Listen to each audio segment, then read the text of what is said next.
ओम नमः शिवाय. श्री शिवमहापुराण रुद्रसंहिता पार्वती खंड अध्याय 26. शिवजींकडून पार्वतीच्या तपश्चर्येची परीक्षा. श्री गणेशाय नमः. ब्रह्मदेव नारदांना म्हणाले, हे मुने, सप्तर्षी निघून गेल्यावर शिवजींनी स्वतःच पार्वतीची परीक्षा घेण्याचे ठरवले. त्यांनी वृद्ध ब्राह्मणाचे रूप घेतले. हाती दंड आणि छत्र घेऊन हळूहळू चालत तपोवनात गेले. तेथे वेदीवर बसलेली पार्वती चंद्रकलेप्रमाणे शोभत होती. तिच्याबरोबर सख्याही होत्या. शिवजी प्रसन्न मुद्रेने तिच्यापाशी गेले. त्या अद्भुत तेजस्वी वृद्ध ब्राह्मणाला पाहून तिला आनंद झाला. तिने पुढे येऊन त्यांचे स्वागत केले. त्यांना बसण्यासाठी आसन दिले. त्यांची पूजा केली.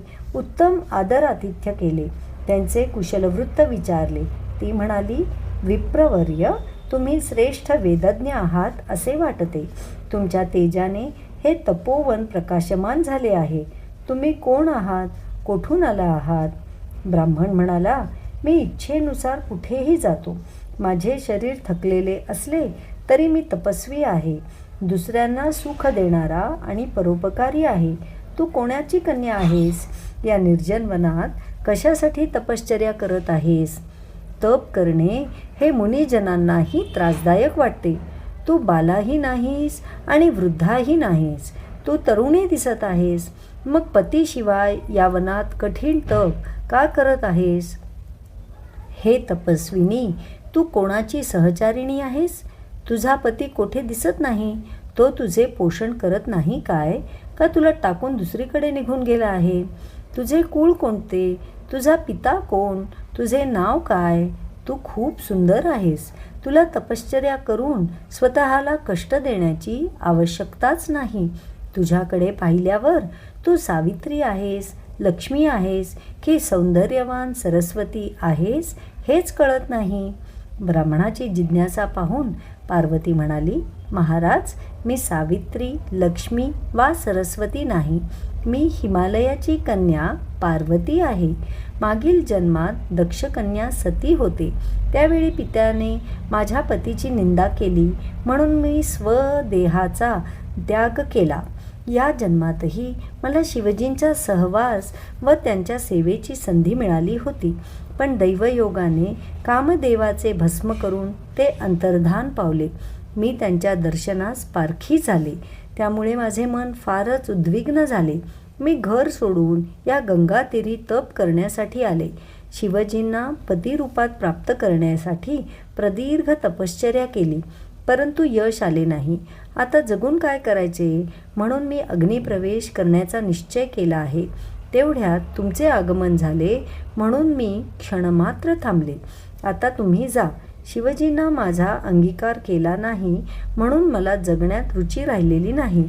यानंतर मी जेव्हा जेव्हा जन्म घेईन तेव्हा तेव्हा शंकरच माझे पती होतील. पार्वतीचे बोलणे ऐकून तो वृद्ध ब्राह्मण थक्कच झाला. त्याने तिला देह दहनापासून परावृत्त करण्याचा आटोकाट प्रयत्न केला. सख्यांनीही तिला परोपरीने विनवले, पण तिने कोणाचेही ऐकले नाही. त्यांच्या समक्षच अग्नीत प्रवेश केला. त्यावेळी शंकराच्या प्रभावाने तो अग्नी चंदनासारखा शीतल झाला. याचे तिला मोठे नवल वाटले. ती अग्नीच्या बाहेर आली तेव्हा ब्राह्मण हसून म्हणाला, भद्रे, तुझ्या तपश्चर्येमुळे काय झाले पहा. अग्नीने तुझे शरीर जाळले नाही. ही तुझ्या तपश्चर्येची सफलता आहे. पण अजूनही तुझे मनोरथ पूर्ण झालेले नाहीत. ही तुझ्या तपश्चर्येची विफलता आहे. मी सर्वांना आनंद देणारा आहे, सर्वांचे प्रिय करणारा आहे. माझ्या मनात तुझ्याविषयी आपुलकी निर्माण झाली आहे. म्हणून तुझ्या मनात जे काही असेल ते स्पष्ट सांग. काहीही लपवून ठेवू नकोस. तू अन्य कोणत्याही कारणासाठी तप करत असशील तर अवश्य कर. माझे काहीही म्हणणे नाही. पण तू शिवप्राप्तीच्या उद्देशाने तप करत असशील तर तुझे वागणे हातातले रत्न सोडून काचमण्याच्या मागे धावण्यासारखे आहे हेच मी सांगेन. जे साध्य होणारच नाही ते साध्य करण्यासाठी तू व्यर्थ खटाटोप करत आहेस. आपले सौंदर्य उगीच खराब करून घेत आहेस. उत्तमोत्तम वस्त्रांऐवजी हे मृगचर्म धारण करत आहेस, हे काही योग्य वाटत नाही. ब्राह्मणाचे बोलणे ऐकून पार्वतीने आपल्या सखीला बोलण्यास सांगितले.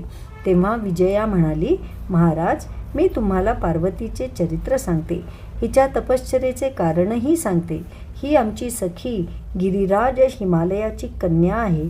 पार्वती व काली या नावाने प्रसिद्ध आहे.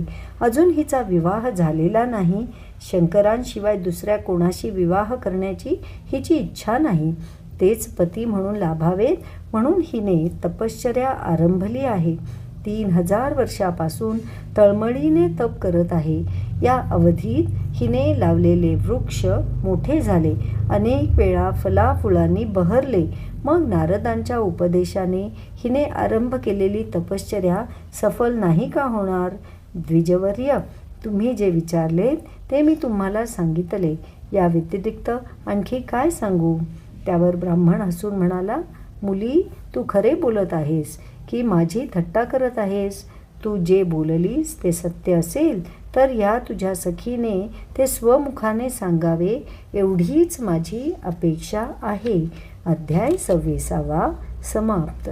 ओम नमः शिवाय.